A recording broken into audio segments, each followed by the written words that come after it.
संगते अछंती पंचसागर पंचसागर से पंचसागर तेणु सागर बा महोदधि जपरी तीर्थराज सेहीपरि भाव में यही क्षेत्र में पंच महादेव होउचंती गोटे गोटे तीर्थ।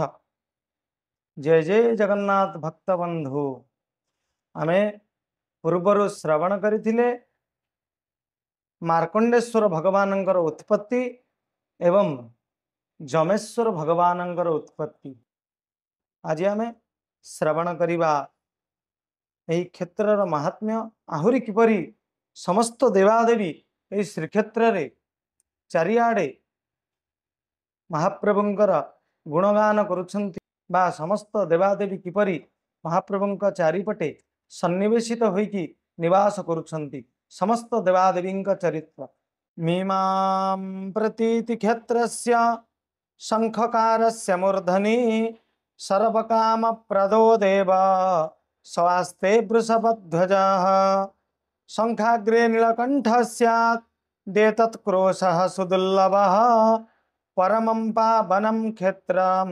साक्षान्नारायणस्य वै सिन्धुराजस्य सलिलात् जावन्मूलं वटस्य वै शंखस्योदरभागस्तु समुद्रोदक संप्लुतः। एटी कहउचंती सीमां प्रतीचि क्षेत्रस्य एई क्षेत्रर बा एई क्षेत्रर सीमा हेउची पंचक्रोश बा 15 किलोमीटर।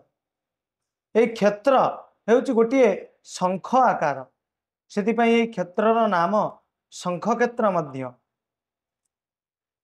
ताहार मस्तक बा पश्चिम सीमा एई शंखाकृति क्षेत्रर अंतरे श्री नीलकंठ नामधेय वृषभध्वज शिव अवस्थान करुअछंती। आमे दुई जन शिवंक ना एई क्षेत्र रे अष्ट शंभु मध्यरु दुई जन शिवंक ना एई क्षेत्र रे श्रवण करिथिले। आज आमे श्रवण करिबा भगवान नीलकंठ महादेव।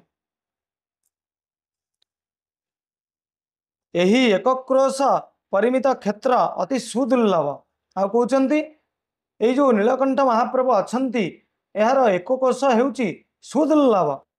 एहा समुद्रर जलठारु बटवृक्ष मूल पर्यंत विस्तृत। आ कहउचंती एई जो नीलकंठेश्वर महादेव एहा समुद्रर जलठारु बट बा कल्पवटंग मूल पर्यंत एही क्षेत्र दुर्लभम जत्रीतय मेकैक मुक्ति साधनम तथेदम मरणात् क्षेत्रम सिंधु स्नानात् विमुक्तिदम जिच्छेद ब्रह्मण पूर्व रुद्र क्रोधात् पंचमम तच्छीरो दुस्तेज्यम गृह्णन् ब्रह्मांडम परिभ्रमे अग्त्रागतो जदा ब्रह्म कपालं परिमुक्तवान् कपालमोचनं भूत्वा द्वितीया व्रत संस्थितः कपालमोचनं पश्येत् प्रणमेत् पूजयेत् चजाः ब्रह्महत्यादि पापानां कंचुकं विजहात्यसौ तस्य दक्षिण पार्श्वे तु मरणं भवमोचनम्। एटी कहउचंती एई क्षेत्रर संसर्गरे समुद्र एठारे समस्त तीर्थराज स्वरूप प्राधान्य लाभ करियछंती। ए जो पंच महादेव एटी निवास करिछंती श्रीक्षेत्र रे ये होचंती समस्ते गोटे गोटे तीर्थराज। सेतिपई चंदन यात्रा रे संगीत बोला जाए संगते अछंती पंचसागर पंचसागर से पंचसागर तेणु सागर बा महोदधि जपरी तीर्थराज सेहीपरि भाव में यही क्षेत्र में पंच महादेव होउचंती गोटे गोटे तीर्थ।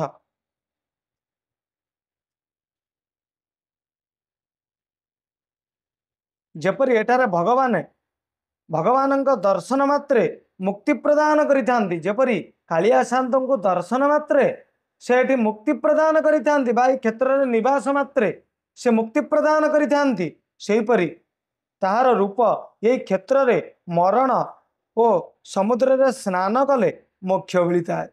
आउ मध्य कहउचंती ए क्षेत्र रे जे मरे सी तो मोक्ष पाए।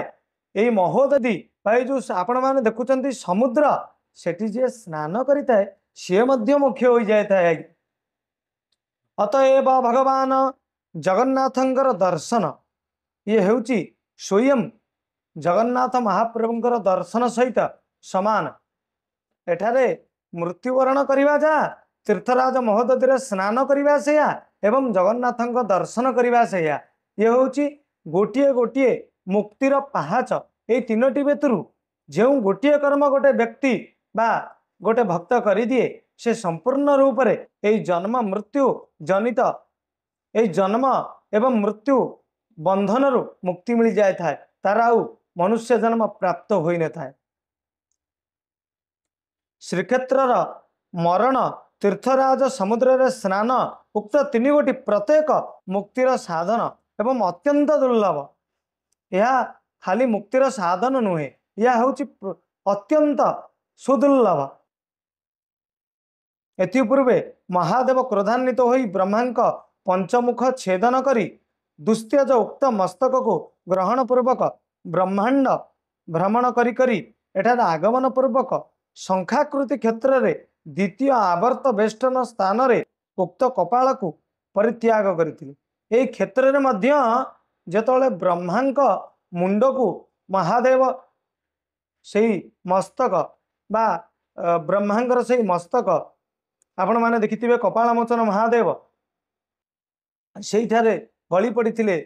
से जगार ब्रह्मांक मुंड शिवंक हस्तरु गली पड़िथिले। सेतिपाई सेठारे ब्रह्म कपाल मोचन हेतु ब्रह्मांकर कपाल बा मस्तक शिवंक हाथरु से जगार मोचन होइथिबारु सेई नाम रे भगवान शिवंकर नाम होइछि कपाल मोचन। बोलिए श्री कपाल मोचन भगवान की जय। जो व्यक्ति से कपाल मोचन शिवं को दर्शन एवं पूजन एवं प्रणाम करे तार ब्रह्महत्या पाप कंचुक परित्यक्त हुए।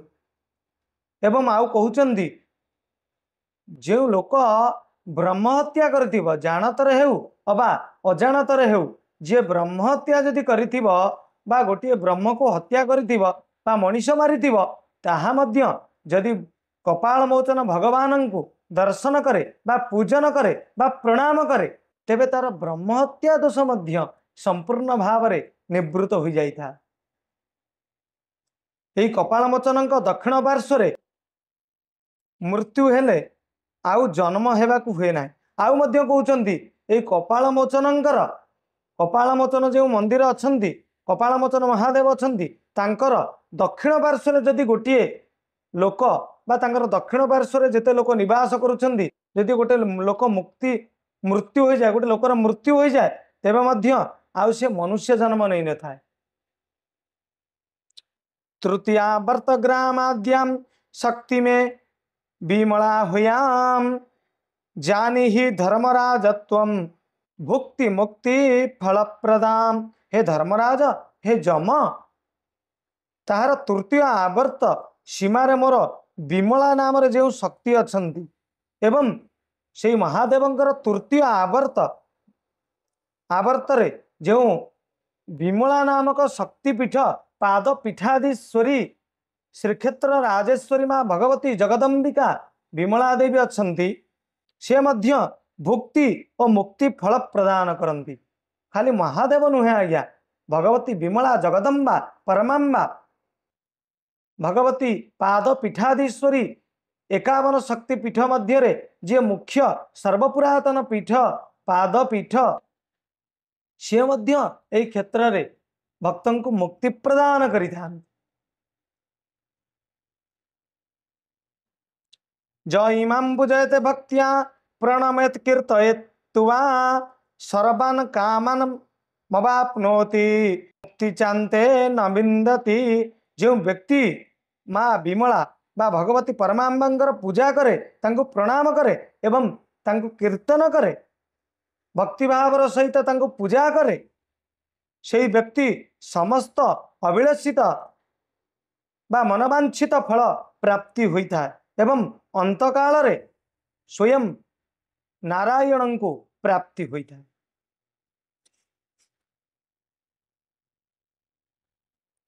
ना विदेशे स्थितं ह्यत्र त्रयं कुंड वटो विभुः कपालमोचनात् जावत् रधासिनी प्रतिष्ठिता। এই শঙ্খর নাভি প্রদেশ বা যে কুণ্ড, এই শঙ্খর নাভি প্রদেশরে বা এই যে শঙ্খাকৃতি এই ক্ষেত্র তার নাভি প্রদেশরে অକ୍ଷୟ ବଟ ବା କଳ୍ପ ବଟ, ଯେଉଁ ବଟଙ୍କର କ୍ଷୟ ନାହିଁ ତାଙ୍କର ହେଇଛି, ତାଙ୍କ ନାମ ହୋଇଛି ଅକ୍ଷୟ ବଟ। ଏବଂ ଭଗବାନ ଏହିପରି ନିମିତ୍ତ ତତ୍ଵର ସ୍ଥିତି କପାଳ ମୋଚନ ଠାରୁ ଶଙ୍ଖର ମଧ୍ୟଭାଗ ପର୍ଯ୍ୟନ୍ତ ଏହି ଭାଗରେ ଅର୍ଦ୍ଧାସିନୀ ଶକ୍ତି ପ୍ରତିଷ୍ଠିତ ଅଛନ୍ତି। ଆଉ ମଧ୍ୟ କହୁଛନ୍ତି ଏଇ ଯେଉଁ ଶଙ୍ଖ ଆକୃତି ଶ୍ରୀ ପୁରୁଷୋତ୍ତମ ଧାମ ବା ଶଙ୍ଖ କ୍ଷେତ୍ର ତାର ଅର୍ଦ୍ଧଭାଗରେ ଯେଉଁ ଅର୍ଦ୍ଧଶୋଷଣୀ ଭଗବତୀ ଅର୍ଦ୍ଧଶୋଷଣୀ ଦେବୀ ନିବାସ କରିଛନ୍ତି ବା ମହାପ୍ରଭୁଙ୍କର ଯିଏ ହେଉଛନ୍ତି ମାଉସୀ ମା, ମହାପ୍ରଭୁ ଯେଉଁଠାରେ ପୋଡ଼ପିଠା ଖାଇଥାନ୍ତି, ଯେଉଁ ଜାଗାରେ ବାହୁଡ଼ା ଦିନ ମହାପ୍ରଭୁ କାଳିଆ ସାଆନ୍ତଙ୍କୁ ଏବଂ ବଡ଼ବାଡ଼ ବଡ଼ ସାମନ୍ତଙ୍କୁ ଏବଂ ମା ସୁଭଦ୍ରା ଦେବୀଙ୍କ ଉଦ୍ଦେଶ୍ୟରେ, ବିଶେଷ କରି କାଳିଆ ସାଆନ୍ତଙ୍କ ଉଦ୍ଦେଶ୍ୟରେ ଯେଉଁଠାରେ ପୋଡ଼ପିଠା ସମର୍ପଣ ହୋଇଥାଏ, ସିଏ ହେଉଛି ମହାପ୍ରଭୁଙ୍କର ମାଉସୀ ଘର। ସେଇ ଯେଉଁ ଶଙ୍ଖର ନାଭି ପ୍ରଦେଶ ବା ମଧ୍ୟଭାଗ ଏକ ଦେବୀ ଅଛନ୍ତି, ସେ ହେଉଛନ୍ତି ଅର୍ଦ୍ଧଶୋଷଣୀ ଦେବୀ, ଯେ ମହାପ୍ରଭୁଙ୍କର ମାଉସୀ ମା। ଏହିପରି ଭାବରେ ସମସ୍ତ ଦେବାଦେବୀଙ୍କ ବିଷୟରେ ଆପଣମାନେ ଶ୍ରବଣ କରିବେ। ଆଜି ଆପଣମାନେ ଶୁଣିଲେ ପଞ୍ଚମହାଦେବ, ପଞ୍ଚମହାଦେବ କିପରି କେଉଁ ଜାଗାରେ ଅବସ୍ଥାନ କରିଛନ୍ତି ଏବଂ ଅର୍ଦ୍ଧଶୋଷଣୀ ଦେବୀ ଯିଏକି ମହାପ୍ରଭୁଙ୍କର ମାଉସୀ, ସିଏ ମଧ୍ୟ କିପରି କେଉଁ ଜାଗାରେ ଅବସ୍ଥାନ କରିଛନ୍ତି। ଏହିପରି ଭାବରେ ଆମେ ଶ୍ରୀକ୍ଷେତ୍ର ବା ଏହି ଶଙ୍ଖ କ୍ଷେତ୍ରର ବା ପୁରୁଷୋତ୍ତମ କ୍ଷେତ୍ରର ସମସ୍ତ ଦେବାଦେବୀଙ୍କ ବିଷୟରେ ଶ୍ରବଣ କରିବା ପାଇଁ ଆମ ସହିତ ଯୋଡ଼ି ହୋଇ ରୁହନ୍ତୁ ଏବଂ ଏହି କ୍ଷେତ୍ରରେ ସମସ୍ତ ଦେବାଦେବୀଙ୍କ ବିଷୟରେ ଶ୍ରବଣ କରନ୍ତୁ। ଜୟ ଜୟ ଜଗନ୍ନାଥ।